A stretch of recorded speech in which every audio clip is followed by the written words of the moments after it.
Inside the State House, new sentencing guidelines could soon be in place for juveniles tried and convicted as adults in Illinois. These are the proposed guidelines. Offenders convicted of first-degree murder can be reviewed after serving 20 years of their sentence. Those convicted of other felonies can be reviewed after 10 years. If the victims were disabled, tortured, those cases can be reviewed after 30 years.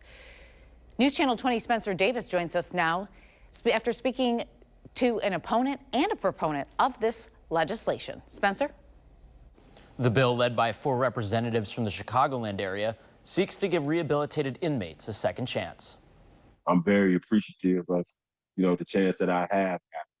I'm definitely doing everything I can, to make the best of it. James Swansea served 28 years in prison after he was convicted of double homicide when he was 17 years old. He was released after the Supreme Court ruled mandatory life without parole sentences for juvenile offenders convicted of homicide is unconstitutional. Now he's continuing to push for others to get a second chance.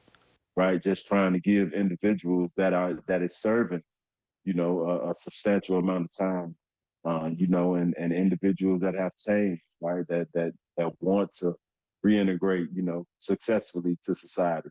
Under current state law, offenders convicted as adults follow the mandatory supervised release process. There's no sentencing review process. That would be they serve their 100% sentence of whatever they receive, and then they would go to the parole board at the tail end of their sentence.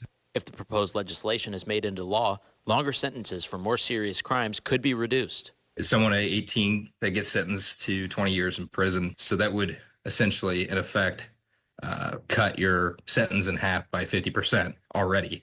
And so it would drastically reduce someone's time in prison, especially violent offenders. The review process would allow victims or their families to testify. Victims have rights in these, in these instances also. They have a right to be present at everything, right? They have a right to be notified about everything. They have every right to be involved in the process, and they have every right to speak out just as well as we do. Before its committee hearing, the bill had 121 witness slips signed in support of it. Reporting in studio, I'm Spencer Davis. Back to you. Thanks, Spencer. The Illinois State's Attorney Association and Illinois Sheriff's Association signed witness slips in opposition.